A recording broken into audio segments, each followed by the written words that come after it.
I have struggled with social media for a while now, and I finally feel like I'm coming to peace with it.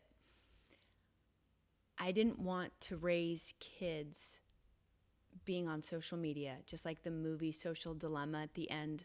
A lot of these people that created it were asked, do you have social media? Do you have your kids? And it's absolutely, the answer is no. And the reason why is there's a lot of ego out there and it can be a huge distraction. There's many reasons, but the two for me that are really important are the level of look at me, ego, temptation, a darker feeling of being pulled in the wrong direction or not feeling good enough comparing oneself to someone else's life. And then also just it can be a huge waste of time. It's like watching TV, right? You have to know when to stop that show or stop that series. And with social media, it's there's so many people and there it's just constant. You could just keep scrolling and flipping. So those are two of the reasons, and I'm sure other people have gone through this as well. It's normal. And so I started to think about it and I thought, okay, how I want to start social media because I published a book and I have some things I want to share because I love helping people. And when I've worked with clients over the years, they've asked for more, and this is a great way to give more or encourage people to keep going, and I love it. So I told my daughter, who's 12 now, when we started this a few years ago, I said, how about this? We'll look at social media this way. We use it to either share a talent or to serve, because she's a dancer. She's an incredible dancer, and I've wanted to start her own YouTube channel showing her dancing, and I think we will probably do that soon. And what this video is about today for all of you out there is just to remind you or give you actually a challenge. However much time you spend on social media, also spend it on yourself. Actually, wait, let me back up.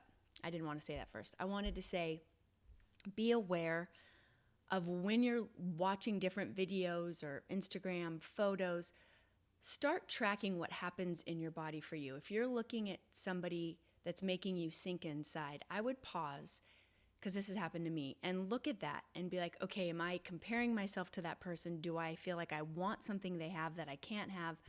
And again, just bringing awareness to anything is going to free us of that struggle and that pain body and separate the drama that can just take us in. So what I want to invite you to be aware of, I'm not saying don't do social media or stop. Just be aware of, for example, the only social media I actually look at and follow is a guy on Instagram called Enlighten Me Up. It's all quotes that are really inspiring. I share them on my Instagram. And Jim Carrey, I love his quotes. So it's basically quotes. Oh, and Self-Realization Fellowship, which is a spiritual center founded by Paramahansa Yogananda. And when I have looked at what other people are doing, I don't always feel good. And be aware of when you feel good and when you don't. That's what I'm trying to say. It's taking me a minute here because I know a lot of people do social media and I'm doing it too. So the challenge I wanted to invite people to do is however much time you spend, even with TV. This is what I do with our family. If we want to watch a TV show or a movie, I say let's meditate first or make sure we meditate after. Because self-reflection and meditating is the most important thing I believe you can really do in life to have a fulfilling life, to make your time with whatever you're doing more valuable, more important, more serviceful. So how about this? Let's say you spend an hour on social media, spend an hour journaling, meditating, asking yourself good questions about self-reflection. How did I do today? What do I want to improve? What habits or addictions are still taking over me? What new tools can I find? How am I getting better? How am I not? Just self-reflection. It's a really, really great way to see if you're growing in life or if you're stuck and how you want to improve. So however much time you spend watching TV or on social media, spend that with self-care, self-love, self-reflection, and then bring awareness to the things that you do watch, whether or not, again, I'm bringing TV into it because it's such a similar platform. It's a form of entertainment. So I know for me, certain shows will make me feel yucky after, and I don't like that. I think life is hard enough as it is. So I want stuff that's fun or uplifting. Like, we love Stranger Things, and I know there's a dark side to that, but it doesn't bother me. It lifts me up. It's fun. There's good in it. So anything that's super heavy that doesn't feel uplifting, my nervous system is so done with that. I can't do it. But we do love Stranger Things.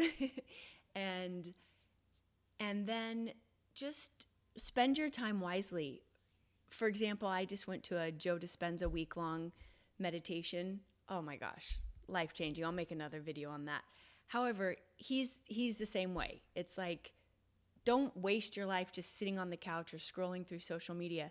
Meditate, find out who you are and what you're made of, and go within. And oh gosh, I'm just going to go out on a tangent. So I'm going to pause this so I don't keep going, and I'll make another video on that.